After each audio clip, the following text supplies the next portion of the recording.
Baik, selamat siang. Assalamualaikum warahmatullahi wabarakatuh. Selamat datang di kelas akuntansi biaya hari ini, Jumat 12 Juli 2024.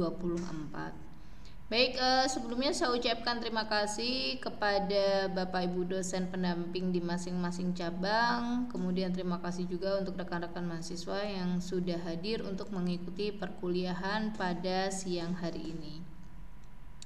Baik, di pertemuan kali ini kita masuk pada pertemuan ke-15 ya, dimana ini adalah pertemuan terakhir ya sebelum kita melaksanakan ujian akhir semester.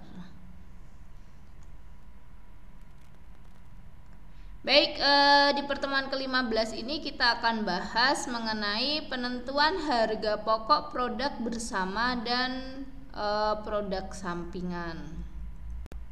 Nah, tujuan pembelajaran kita pada siang hari ini diharapkan nanti rekan-rekan mahasiswa setelah mengikuti kelas pada siang hari ini ya memahami dan mampu menjelaskan mengenai yang pertama adalah biaya bersama ya, karakteristik di mana di dalamnya nanti kita bahas mengenai karakteristik produk bersama, kemudian produk sampingan. Dan ini produk skupnya enggak ya, jadi kita hanya bahas mengenai produk bersama dan produk sampingan. Kemudian akuntansi terkait dengan produk bersama, biaya bersama dan keputusan manajemen, serta akuntansi produk sampingan ya, metode tanpa harga pokok dan metode harga pokok. Nah, itu adalah sub pembahasan kita pada siang hari ini. Baik, nah apa sih yang dimaksud dengan biaya bersama? Nah, ini kita ketahui ya, dalam suatu proses produksi itu perusahaan sering dijumpai pengolahan satu atau beberapa bahan baku dalam satu proses menghasilkan dua jenis produk atau lebih. Itu ya, kadang-kadang satu produksi itu akan menghasilkan beberapa jenis produk. Contohnya, misalnya untuk usaha penyulingan minyak. Nah, dalam proses penyulingan minyak itu kan nanti akan menghasilkan misalnya Pertalite ya, kemudian Pertamax dan lain sebagainya. Atau misalnya usaha kerajinan kayu ya atau kerajinan bambu ya, bahan bakunya sama tapi nanti produk yang dihasilkan akan berbeda ya, ada meja, kemudian ada kursi, ada lemari dan lain sebagainya. Nah, di dalamnya itu kan ada biaya-biaya yang dikeluarkan ya, tapi untuk kebutuhan produk yang berbeda-beda ya, atau jenis produk yang berbeda-beda. Nah, biaya itulah yang disebut dengan biaya bersama. Nah, ini ya, dalam perusahaan semacam ini akan timbul masalah pengalokasian biaya bersama atau joint cost kepada berbagai produk yang dihasilkan. Nah, ini masalah yang biasanya timbul itu adalah pengalokasian biaya bersama. Ya, jadi berapa sih biaya untuk produk A, berapa biaya untuk produk B ya, karena kan pengolahannya bersama atau bareng-bareng ya. Nah, kemudian biaya bersama ini dikumpulkan dengan metode harga pokok proses atau metode harga pokok pesanan, tergantung sifat produksinya. Ya. Nah, kemudian alokasi biaya bersama kepada produk bersama ini terutama ditujukan untuk penentuan laba dan penentuan harga pokok persediaan.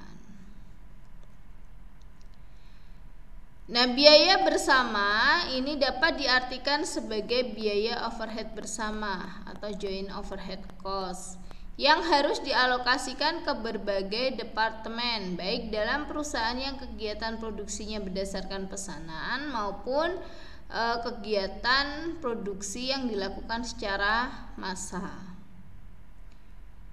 Nah, kemudian bagaimana karakteristik produk bersama? Yang pertama, produk bersama merupakan tujuan utama kegiatan produksi. Ya, memang perusahaan tersebut itu berproduksi untuk menghasilkan produk-produk yang bermacam-macam tadi. Itu ya, kayak misalnya tadi perusahaan mebel tuh, memang dia melakukan produksi untuk menghasilkan meja, menghasilkan kursi, menghasilkan lemari, gitu kan. Atau perusahaan minyak tadi, ya, mereka berproduksi untuk menghasilkan Pertalite, menghasilkan Pertamax, menghasilkan jenis minyak yang lainnya. Nah, yang kedua, harga jual produk bersama relatif tinggi bila dibandingkan dengan produk sampingan yang dihasilkan pada saat yang sama. Kemudian, dalam mengolah produk bersama tertentu, produsen tidak dapat menghindarkan diri untuk menghasilkan semua jenis produk bersama jika ingin memproduksi hanya salah satu di antara produk bersama tersebut. Nah, selanjutnya untuk produk sampingan. Nah, produk sampingan yang dapat dijual setelah terpisah dari produk utama tanpa memerlukan pengolahan lebih lanjut, atau produk sampingan yang memerlukan proses pengolahan lebih lanjut setelah terpisah dari produk utama. Nah, bedanya antara produk utama dengan produk sampingan, yaitu produk dari produk bersama dengan produk sampingan. Kalau produk sampingan itu sama antara produk A, B, dan C dan produk-produk lain itu memang tujuan utama dari produksi perusahaan. Nah, kalau produk sampingan ini adalah sisa, ya, atau terpisah dari produk utama. Ya, ini tadi tanpa memerlukan pengolahan lebih lanjut, ataupun ketika memerlukan pengolahan lebih lanjut itu dengan biaya yang kecil. Misal tadi perusahaan mebel, ya. Untuk produk utamanya apa? Produk utamanya ada meja kayu, meja, kursi, lemari, ya, dipan misalnya. Nah, produk sampingannya apa? Misalnya sisa-sisa kayunya itu dibuat menjadi apa ya? Figura misalnya, ya. Atau sisa-sisa kayunya dibuat apa ya? Vas bunga misalnya. Tuh, ya. Atau misalnya perusahaan tahu nih. Nah, produk sampingannya apa? Oh, sampingannya misalnya ampas tahunya dibuat gembus. Nah, itu ya, itu produk sampingan. Gitu ya. Jadi terpisah dari produk utama, ya, tanpa memerlukan pengolahan lebih lanjut dan bisa dijual. Nah, kemudian terkait dengan akuntansi produk bersama. Nah, perusahaan yang menghasilkan produk bersama pada umumnya menghadapi masalah pemasaran, kemudian berbagai macam produknya, karena masing-masing produk mempunyai masalah pemasaran dan harga jual yang berbeda-beda.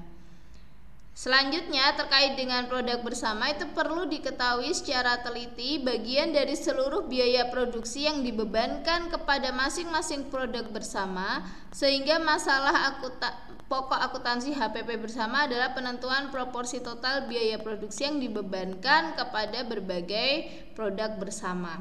Nah, ini permasalahan yang muncul, ya, terkait dengan produk bersama itu biasanya pengalokasian biaya, ya, penentuan HPP bersama, ya, tadi penentuan berapa harga jualnya, ya. Nah, itu biasanya yang terjadi. Nah, untuk mengatasi permasalahan tersebut, ya, di dalam akuntansi ada yang namanya metode alokasi biaya bersama. Ya, jadi untuk mengalokasikan biaya bersama ke setiap produk ini ada metode yang bisa diterapkan. Ada 4 di sini. Yang pertama adalah metode nilai jual relatif. Yang kedua, metode rata-rata biaya persatuan. Kemudian yang ketiga, metode rata-rata tertimbang. Dan yang keempat adalah metode satuan fisik. Nah, ini adalah 4 metode yang bisa digunakan untuk mengalokasikan biaya bersama. Baik, kita masuk pada metode yang pertama, yaitu metode nilai jual relatif. Nah, metode nilai jual relatif ini digunakan untuk mencari harga pokok bersama.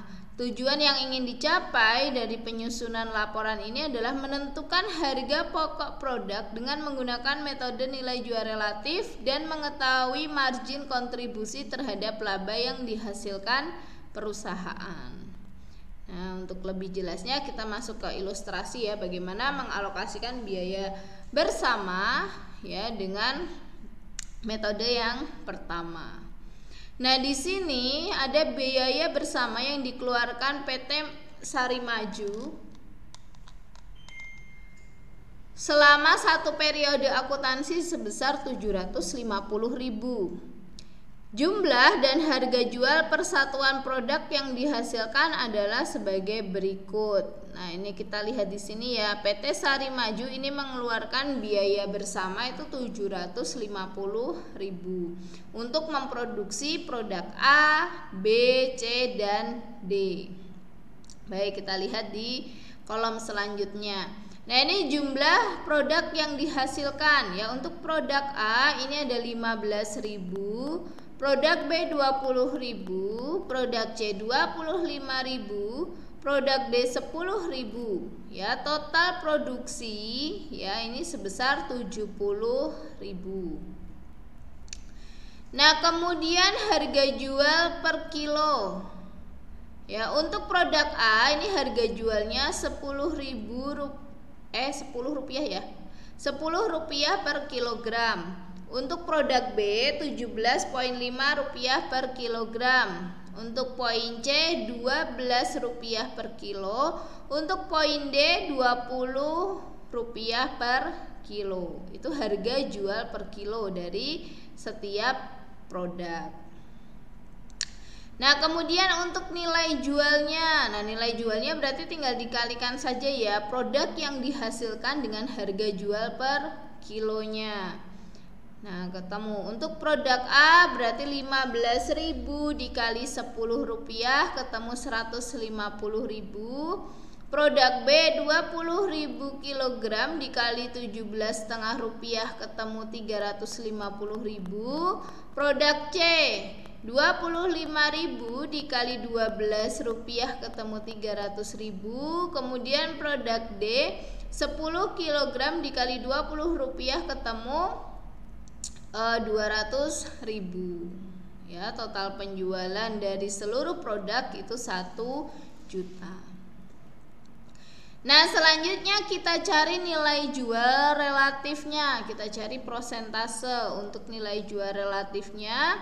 Ini caranya ya, nilai jual dibagi dengan keseluruhan penjualan ya, berarti 150 dibagi 1 juta dikali 100%. Nah, untuk produk A ini sudah ada ya keterangannya di sini ya. Jadi poin 3 dibagi 1 juta ya, ini kan kolom 3 dibagi 1 juta dikali 100%. Berarti untuk produk A ketemu 15%, produk B 35%, produk C 30%, produk D 20%. Nah, kemudian alokasi biaya bersama, kita hitung alokasi biaya bersamanya. Ya, kemudian untuk produk A ini berarti 15% kali total biaya bersamanya berapa? Tadi keterangannya di sini biaya bersama yang dikeluarkan PT Sari Maju itu 750.000. Berarti untuk yang A 15% dikali 750.000 ketemu 112.500. Untuk produk B 35% dikali 750.000 ya, ketemu 262.500 rupiah. Kemudian produk C 30% dikali 750.000 ketemu 225.000. Kemudian produk D 20% dikali 750.000 ketemu 150.000. Ya, jika dijumlahkan total biaya bersamanya 750.000. Sudah sesuai ya dengan biaya bersama yang memang dikeluarkan. Kemudian HPP bersama per kilonya. Ya, nah ini keterangannya kolom 5 dibagi kolom 1. Nah, ini berarti untuk produk A ya, HPP bersama per kilonya adalah 112.500 dibagi 15.000 ketemu 7,5 rupiah. Kemudian untuk yang poin B 262.500 dibagi 20.000 ketemu 13,13 rupiah. Kemudian yang C 225.000 dibagi 25.000 ya ketemu 9 rupiah. Yang poin D 150.000 ya dibagi 10.000 ketemu 15 rupiah. Ini adalah HPP bersama ya, HPP atas biaya bersama. Nah, selanjutnya dari ilustrasi 1, misalnya jumlah satuan produk yang dijual selama periode akuntansi berjumlah seperti sajian berikut. Kita lihat di sini ya. Diasumsikan ya penjualan untuk produk A 10.000, produk B 15.000, produk C 20.000, produk D 8.000 ya, jumlah penjualan 53.000 kilogram ya ini ya. Nah, kemudian penjualannya adalah berarti ini satuan yang terjual dikalikan dengan nilai jualnya. Kita lihat di sini, ini harga jualnya ya atau nilai jual per kilonya. Tadi produk A 10, produk B 17,5, produk C 12, produk D 20. Nah, ini kita tinggal kalikan saja dengan jumlah produk yang terjual. Ya, tadi produk A yang terjual 10.000, berarti 10.000 kali 10 rupiah ketemu penjualannya ya di periode yang bersangkutan adalah 100.000. Kemudian produk B berarti 15.000 dikali 17,5 ya kayaknya tadi ya. Nah, ini ya dikali 17,5 ketemu 262.500. Produk C 20.000 dikali 12 rupiah ya per kilo, tadi kan harga jualnya, ketemu penjualan produk C 240.000. Produk D 8.000 dikalikan harga jualnya ya, ini 20 harga per kilonya. Nah, ketemu 160.000. Total penjualan ya ketemu 762.500. Kemudian HPP-nya, harga pokok produknya. Kita lihat tadi harga satuan yang terjual 10.000, HPP-nya ya. HPP-nya untuk produk A adalah 7,5. Nah, maka 10.000 dikalikan 7,5 ketemu 75.000. Untuk produk B ya yang terjual 15.000, HPP-nya tadi 13,13 ketemu 196.875. Produk C ya terjual 20.000. Nah, kemudian HPP-nya 9 rupiah, berarti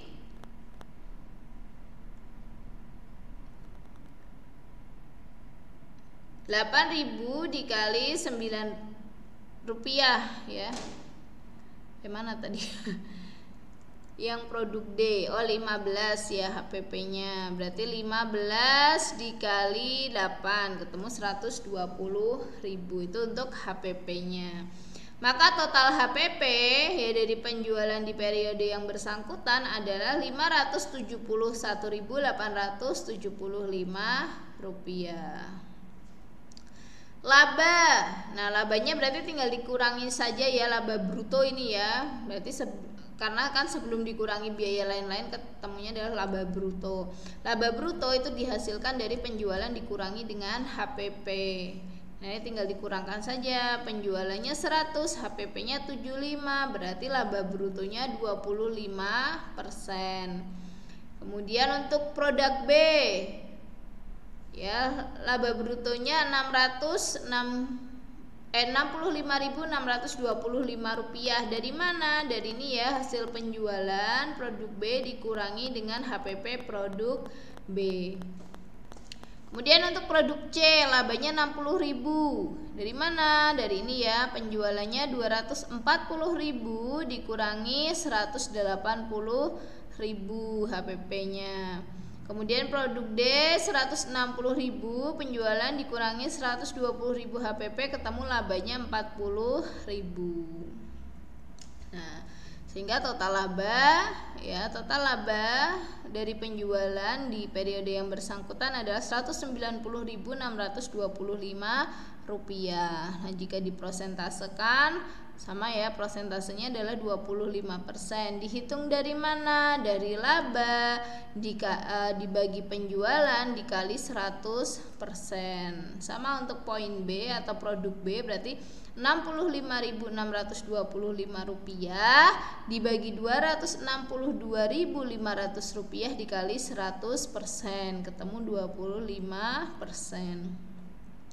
Produk C ini berarti laba bruto Rp60.000 dibagi Rp240.000 dikali 100%. Untuk yang D berarti Rp40.000 dibagi Rp160.000 dikali 100%. Ketemunya sama ya, untuk labanya adalah 25%.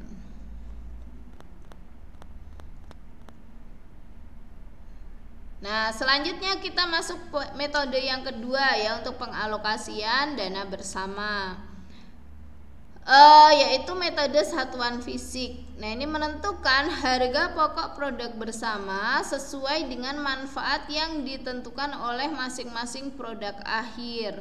Dalam metode ini, biaya bersama dialokasikan kepada produk atas dasar koefisien fisik, yaitu kuantitas bahan baku yang terdapat dalam masing-masing produk. Koefisien fisik dinyatakan dalam satuan berat, volume, atau ukuran yang lain. Jika produk memiliki ukuran yang berbeda, harus ditentukan koefisien ekuivalensi yang digunakan untuk mengubah berbagai satuan produk tersebut menjadi satuan ukuran yang sama. Nah, ini kita lihat ilustrasinya ya, mungkin lebih jelas ya jika masuk ke kasus atau ilustrasi seperti ini. Baik, kita lihat di sini. Di sini ada 10.000 barel minyak mentah diolah dalam proses penyulingan. Hasil produksi pengolahan tersebut ya, setelah dikurangi dengan kerugian sebanyak 200 barel adalah sebagai berikut. Ya, jadi dari 10.000 itu 200-nya hilang ya, atau di sini disebutkan rugi ya, atau menghilang 200 barel atau hilang 200 barel, sehingga jumlahnya menjadi hanya 9.800 ya. 10.000 dikurangi 200 kan 9.800 barel. Nah, dari 10.000 tadi ya diproduksi gasolin sebanyak 2.600 barel, bensin 200 barel, kerosin 1.000 barel, minyak pelumas 300 barel, minyak bakar 5.000 barel, kemudian gasnya 300 barel dan produk lainnya 400 barel, sehingga jumlahnya adalah 9.800 barel, hilang 200 barel ya. Total produksinya tadi 10.000. Nah, kemudian prosentasenya ya ini dihitung dari ini ya, untuk gasolin misalnya 2.800 dibagi dengan jumlahnya ya 9.800 dikali 100%. Untuk bensin juga sama, berarti 200 dibagi 9.800 dikali 100%. Kerosin 1.000 dibagi 9.800 dikali 100%. Yang lainnya sama ya. Nah, nanti hasil prosentasenya dihitung ketemu 100%. Nah, kalau udah 100% berarti ini sudah tepat ya perhitungannya. Tapi kalau ternyata masih geseh, berarti perhitungan masih geseh atau masih belum 100%, nah berarti ini perhitungan prosentasenya mungkin ada yang salah, kecuali bedanya tipis-tipis. Nah, itu biasanya di koma-komanya ya, atau di pembulatannya. Jika prosentase sama dalam setiap proses produksi, maka hal ini dapat digunakan untuk mengalokasikan biaya bahan baku yang dipakai. Upah langsung dapat juga dialokasikan dengan memakai prosentase tersebut, kecuali bila ada metode lain yang lebih teliti. Nah, prosentase ini bisa digunakan untuk pengalokasian biaya bersama, ya, baik biaya bahan baku maupun biaya tenaga kerja langsung. Nah, mengacu pada ilustrasi 3, misal selama pengolahan 10.000 barel minyak mentah tersebut, harga pokok bahan baku 15 juta, maka alokasi bahan bakunya adalah sebagai berikut. Nah, ini tadi untuk kuantitas dan prosentase yang sudah kita hitung ya. Nah, kemudian untuk alokasi bahan bakunya itu tinggal dikalikan saja prosentase yang dihasilkan tadi dikalikan dengan harga pokok bahan baku.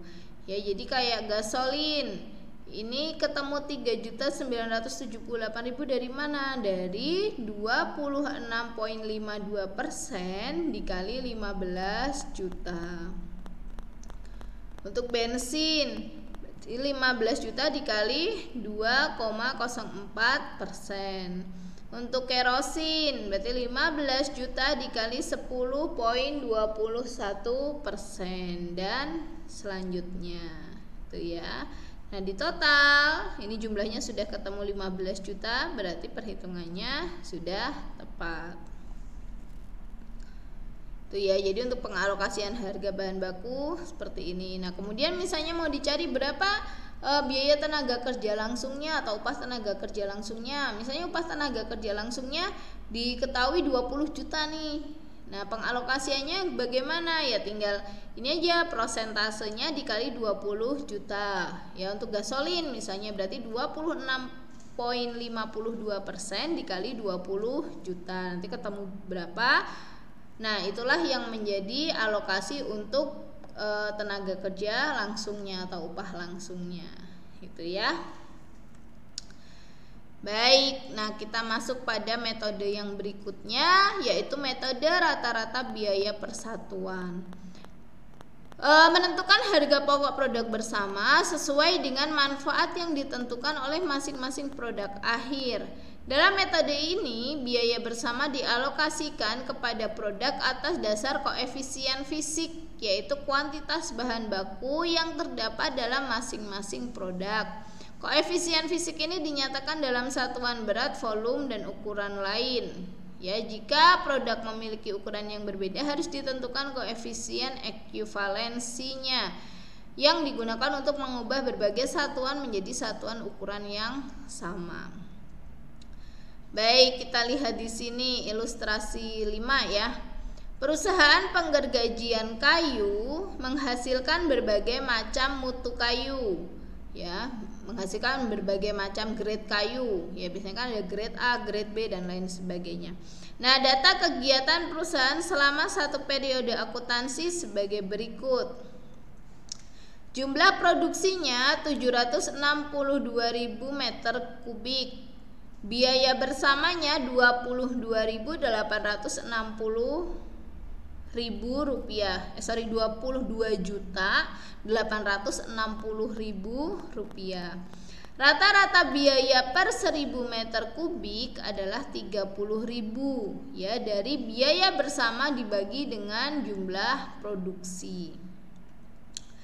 Ya, jadi dari 22 juta dibagi 762.000 meter kubik. Rata-rata biaya 1.000 meter kubik digunakan untuk menghitung harga pokok berbagai macam kayu yang mempunyai mutu berbeda sesuai dengan proporsi kuantitasnya masing-masing. Nah, alokasi biaya bersama dengan metode rata-rata biaya persatuan adalah sebagai berikut. Nah, ini grade-nya ya, ada grade utama, nomor 1, nomor 2, nomor 3, grade kayunya atau mutu kayunya. Nah, kuantitas yang diproduksi untuk mutu yang utama atau grade yang utama itu 76.200 meter kubik. Untuk yang kayu kualitas nomor 1 itu 381.000 meter kubik, yang nomor 2 152.400 meter kubik, Yang nomor 3 152.400 meter kubik. Totalnya ya, total produksinya 762.000 meter kubik. Nah, rata-rata biaya per 1000 meter kubik ini 30.000 ya, sehingga harga pokok produk ya untuk masing-masing mutu kayu adalah sebagai berikut. Ini tinggal dikalikan saja ya. Jadi untuk kayu yang grade utama tuh 76.200 meter kubik dikalikan 30.000 ketemu 2.286.000. Untuk kayu yang nomor 1 ini 381.000 dikali 30.000 ketemu 11.430.000. Untuk kayu nomor 2 ini 152.400 meter kubik dikali 30.000 ketemu 4.572.000. Untuk kayu yang grade 3 sama ya, ketemu 4.572.000. Nah, di total ketemu 22 juta, salah terus ya. 22 juta. Nah. 22.860.000. Nah, ini sudah sesuai ya dengan perhitungan di awal ya, atau keterangan di awal bahwa biaya bersama yang dikeluarkan adalah 22.680.000. Pengalokasiannya adalah sebagai berikut ya. Untuk kayu kayu utama 2 juta, kayu nomor 1 11 juta, kayu nomor 2 dan nomor 3 4 juta sekian.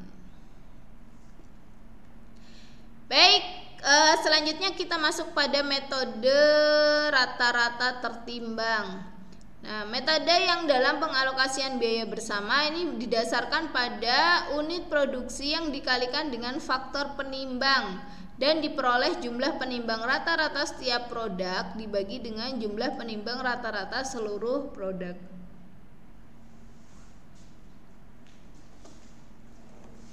Nah, kita lihat pada ilustrasi 6.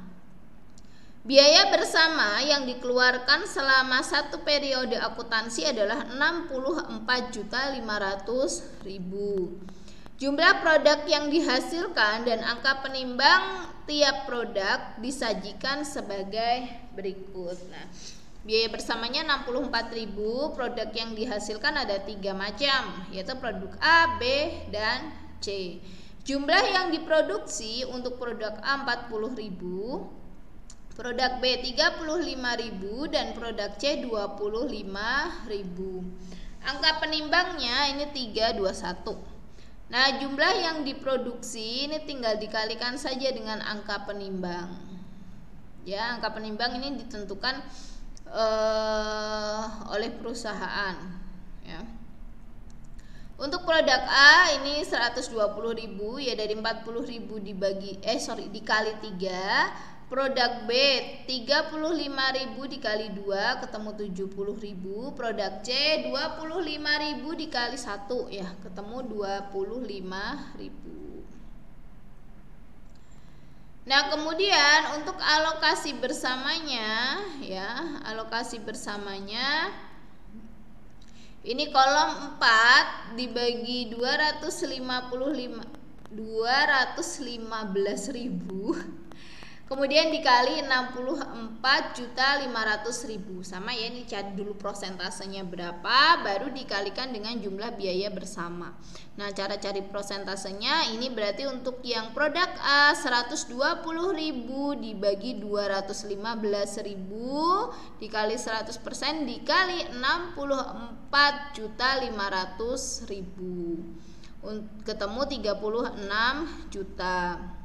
Untuk yang produk B berarti ini 70.000 dibagi 215.000 dikali 64.500.000 ketemu 21.000. Yang produk C ini berarti 25.000 dibagi 215.000 dikali 100% dikali 64.500.000 ketemu 7.500.000. Nah, ini totalnya sudah sama. Nah, berarti dari ketiga produk ini pengalokasiannya adalah sebagai berikut. Yang ini ya, pengalokasian biaya bersamanya. Nah, baik. Selanjutnya kita masuk pada biaya bersama dan keputusan manajemen. Alokasi biaya digunakan untuk perhitungan laba agar dapat diketahui berapa kontribusi masing-masing produk bersama terhadap seluruh laba yang diperoleh oleh perusahaan. Harga pokok tiap produk bersama yang didapat dari proses alokasi tidak dapat digunakan oleh manajemen dalam pengambilan keputusan. Nah, contohnya ya, mungkin langsung masuk ke dalam contoh. Jadi hati-hati ketika manajemen mau mengambil keputusan ya, jika hanya melihat dari penentuan pengalokasian biaya bersama ya, itu perlu diperhatikan. Ada beberapa poin nanti yang perlu diperhatikan. Baik, kita lihat di ilustrasi 7. Perusahaan A ini memproduksi produk A dan B dari satu proses produksi. Biaya bersamanya sebesar 375.000.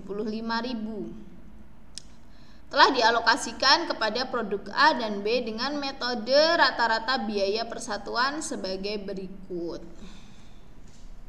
Nah, ini kita lihat di sini ya. Untuk produk A jumlah produksinya 15.000 kg. Kemudian produk B jumlah produksinya 10.000 kg. Biaya rata-rata per kilonya Rp15 ya per kilo. Nah, sehingga alokasi biaya bersama untuk produk A adalah 225.000, untuk produk B 150.000. Nah, jika semua produk yang dihasilkan tersebut habis dengan harga produk A 16,5 rupiah per kilo dan produk B 14,5 rupiah per kilo, maka perhitungan laba ruginya adalah sebagai berikut. Nah, ternyata dari produk yang tadi ya, produk A 15.000, produk B 10.000 itu berhasil dijual. Untuk produk A 16,5 per kilo ya. Untuk produk B 14,5 per kilo. Nah, berarti di sini untuk penjualan produk A 247.500 yaitu diperoleh dari 16,5 rupiah dikalikan dengan 15.000 ya, dengan ini. Nah, untuk produk B ya, penjualannya 145.000 dari ini 14,5 rupiah dikali 10.000 ya, total produksi produk B. Nah, kemudian harga pokok penjualannya tadi kita sudah hitung HPP-nya. Untuk produk A 225, untuk produk B 150. Nah, kita hitung HPP-nya. Ya, ini totalnya ya, total penjualan 392, total HPP-nya 375 total.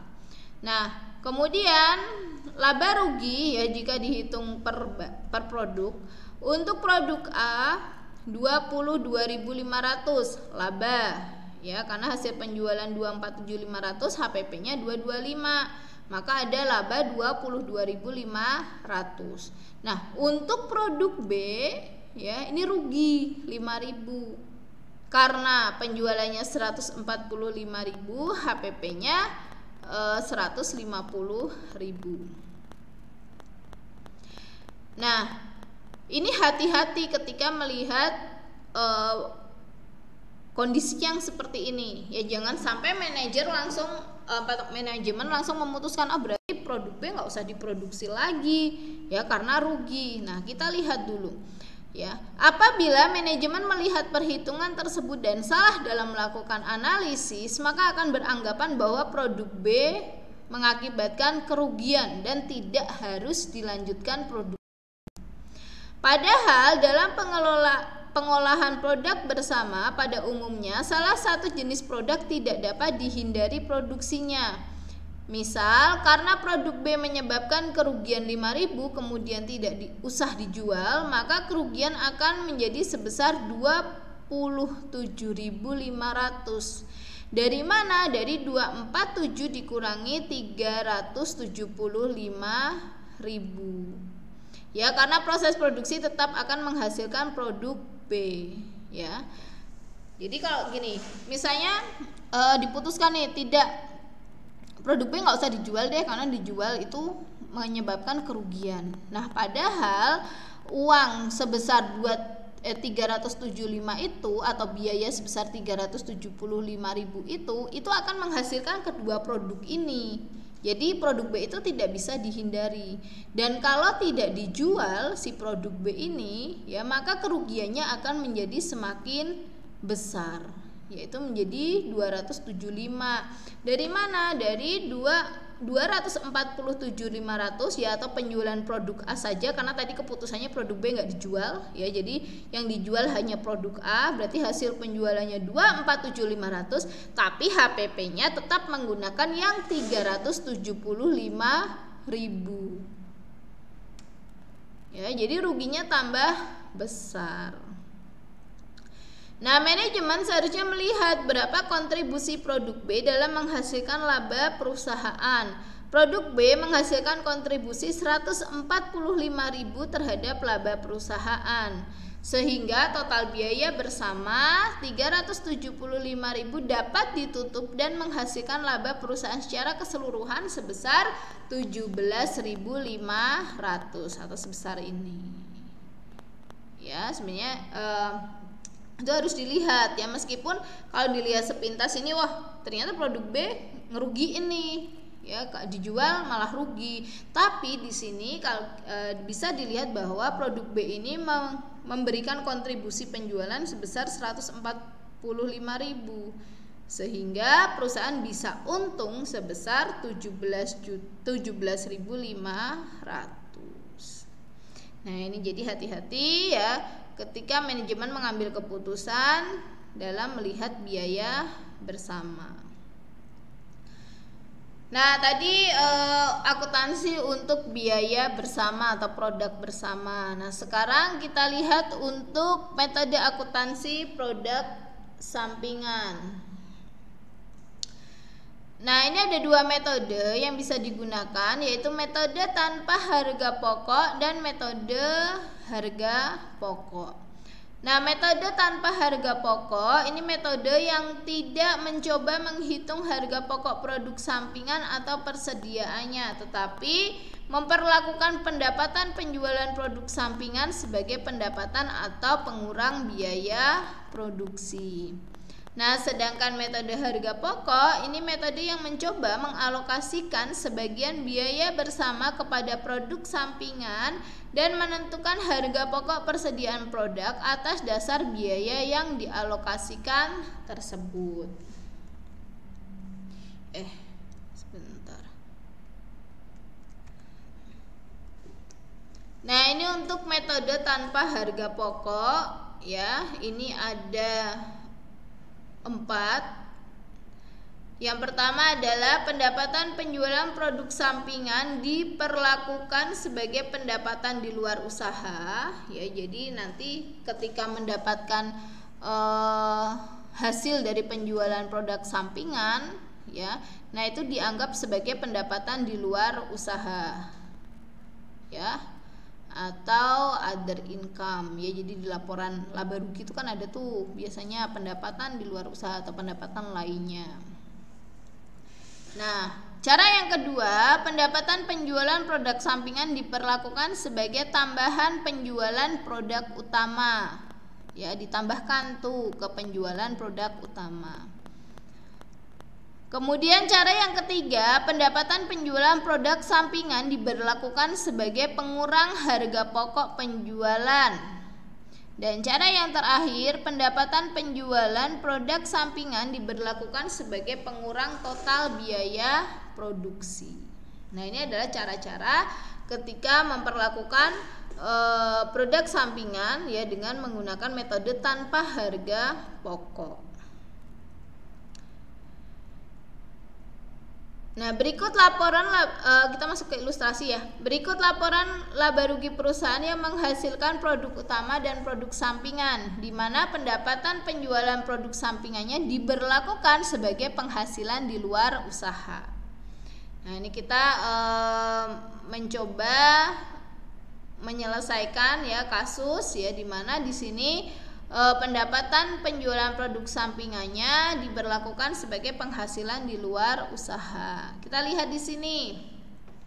Pendapatan penjualan produk utama 100.000 HPP, ini ada biaya produk bersama, ada harga pokok persediaan akhir ya, ketemu 50.000 ya, sehingga laba brutonya penjualan dikurangi HPP ketemu labanya 50.000. Nah, biaya usaha ini ada biaya pemasaran, ada biaya admin dan umum ya, ketemu 30.000 ya, 20.000 tambah 10 ketemu 30.000 untuk total biayanya.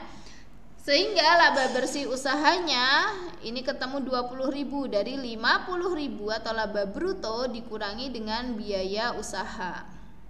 Ketemu 20.000.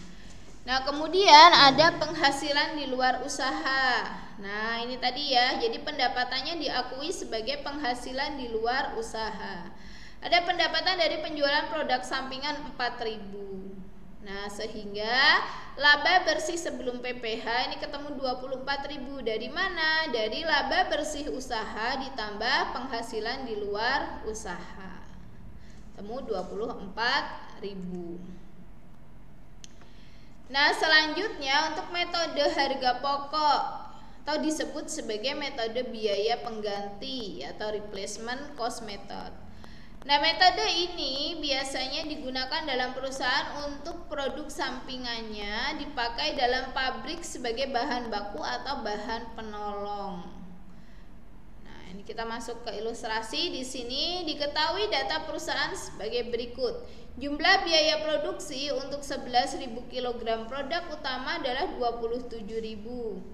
Jumlah pendapatan penjualan produk utama 45.000. Biaya produk sampingan yang digunakan dalam pengolahan produk utama adalah 1.800. Biaya pemasaran dan administrasi umum 4.000. Persediaan akhir produk utamanya 3.000.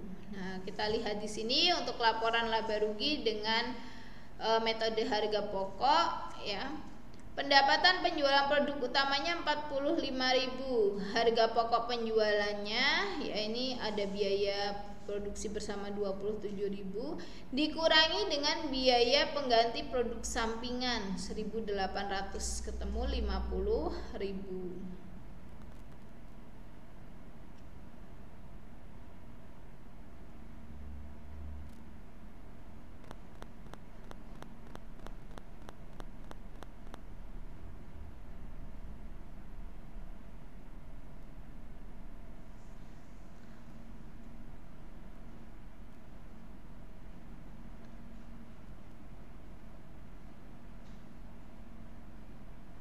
Nah, kemudian dikurangi dengan persediaan akhir 3.000 kg dikali 1,4 rupiah ya, dari 25.000 dibagi 18.000 kg ya, ketemu di sini persediaan akhirnya 21.000 ya, sehingga laba brutonya menjadi 24.000. Kemudian ada biaya administrasi, biaya pemasaran dan administrasi umum 4.000 ya, sehingga laba bersih sebelum PPh diperoleh angka 20.000. Nah, ini jadi biaya produk sampingannya ya digunakan sebagai pengurang. Ya. Baik, demikian untuk pemaparan materi di pertemuan ke-15 terkait dengan produk bersama dan produk sampingan. Nah, ini merupakan pertemuan terakhir ya untuk mata kuliah akuntansi biaya di semester ini. Kemudian terima kasih kepada dosen pendamping ya yang sudah mendampingi rekan-rekan mahasiswa selama 1 semester ini. Kemudian teman-teman yang perlu diperhatikan ya, minggu depan itu kita masuk pada minggu tenang ya, kemudian nanti tanggal 22 Juli kita mulai untuk melaksanakan UAS. Ya, materi UAS adalah materi dari pertemuan 9 sampai dengan pertemuan 15. Ya, silakan teman-teman pelajari materi pertemuan 9 sampai dengan pertemuan 15. Ya, saya harap teman-teman bisa maksimal dalam mengerjakan UAS-nya, ya, mendapatkan hasil yang terbaik ya, karena untuk UAS itu prosentasenya cukup besar mempengaruhi nilai akhir teman-teman. Jadi silahkan dimaksimalkan ya. Kemudian apa ya,